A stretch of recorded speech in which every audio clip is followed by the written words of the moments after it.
गणतंत्र रे गणमाध्यमर भूमिका खोर्धा जिलार अग्रणी सांबादिक संघ टांगी ब्लॉक सांबादिक संघ पक्षर टांगीर माँ रत्नमाली देवी कल्याण मंडप ठारे गणतंत्र रे गणमाध्यमर भूमिका शीर्षक आलोचना चक्र अनुष्ठित हो जाइछि। ଏହି ଆଲୋଚନା ଚକ୍ରରେ ବାଚସ୍ପତି ସୁରାମ ପାଢ଼ୀ ଯୋଗ ଦେଇଥିଲେ। ବାଚସ୍ପତି ସୁରାମ ପାଢ଼ୀଙ୍କୁ ଟାଙ୍ଗୀ ବ୍ଲକ ସାମ୍ବାଦିକ ସଂଘର କର୍ମକର୍ତ୍ତା ଓ ସ୍ଥାନୀୟ ଜନସାଧାରଣ ଟାଙ୍ଗୀ ଗୋଲେଇ ଛକଠାରୁ ବିରାଟ ଶୋଭାଯାତ୍ରାରେ କଲ୍ୟାଣ ମଣ୍ଡପ ପର୍ଯ୍ୟନ୍ତ ପାଛୋଟି ନେଇଥିଲେ। ଭବ୍ୟ ସ୍ୱାଗତ ଜଣାଇଲେ। ସାମ୍ବାଦିକ ସଂଘର ସମସ୍ତ କର୍ମକର୍ତ୍ତା ସାମ୍ବାଦିକ ସଂଘର କର୍ମକର୍ତ୍ତାଙ୍କ ସହିତ ନିଖିଳ ଓଡ଼ିଶା କୈବର୍ତ୍ତ ସାଂଗଠନିକ ସମ୍ପାଦକ ପ୍ରହ୍ଲାଦ ବେହେରା ବାଚସ୍ପତି ସୁରାମ ପାଢ଼ୀଙ୍କୁ ପୁଷ୍ପଗୁଚ୍ଛ ଦେଇ ପାଛୋଟି ନେଇଥିଲେ ଓ ଏହାପରେ ଅନୁଷ୍ଠିତ ହୋଇଥିଲା ଆଲୋଚନା ଚକ୍ର। ଖୋର୍ଦ୍ଧା ଟାଙ୍ଗୀରୁ ରୀନା ସାହୁଙ୍କ ସହିତ ସୁବ୍ରନ୍ଦନ ସାହୁଙ୍କ ରିପୋର୍ଟ ଜାଗର 24 ନ୍ୟୁଜ୍ तरफରୁ आयोजित आजिर कार्यक्रम गणतंत्र रे गणमाध्यमर भूमिका ए आलोचना चक्र रे योगदान करथिले। वास्तविक टांगी सांबादिक संघ केवल सांबादिकता नुहे ता सहित अन्यान्य समाजसेवामूलक कार्य जोग देइथांती।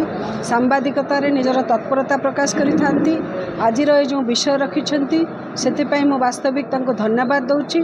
वास्तविक गणतंत्र सुरक्षा पाई समाजर जो चतुर्थ स्तंभ सांबादिक बंधुगणकर एक बहुत बड़ गुरुत्वपूर्ण भूमिका रही।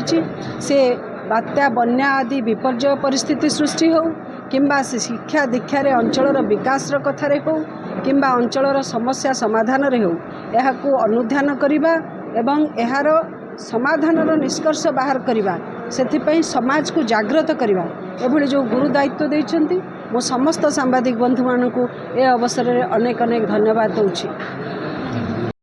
आज प्रहलाद बेहरा निखिल ओडिशा कैवर्त महासंघर ऑर्गेनाइज सेक्रेटरी एवं शाला मंडल कैवर्त महासंघर जगतसिंहपुर जिला सभापति मु आमर टांगी ब्लॉक सांबादिक संघर आज जो एक मते निमंत्रित करिथिबारु मु टांगी सांबादिक संघ को चिर ऋणी है सब दिन पाई एवं एठारे जहाँ मु एठारे मोर आसी पहुँचला परे मु तांकर जो सांबादिक बंधु मानकर जो आचार और व्यवहार जो भाई आम प्रति थिला मु सेतिपाई सबुदिन टांगी ब्लॉक समस्त सांबादिक बंधु मानू आज मु अशेष अशेष धन्यवाद दूँ। मुझे कही मो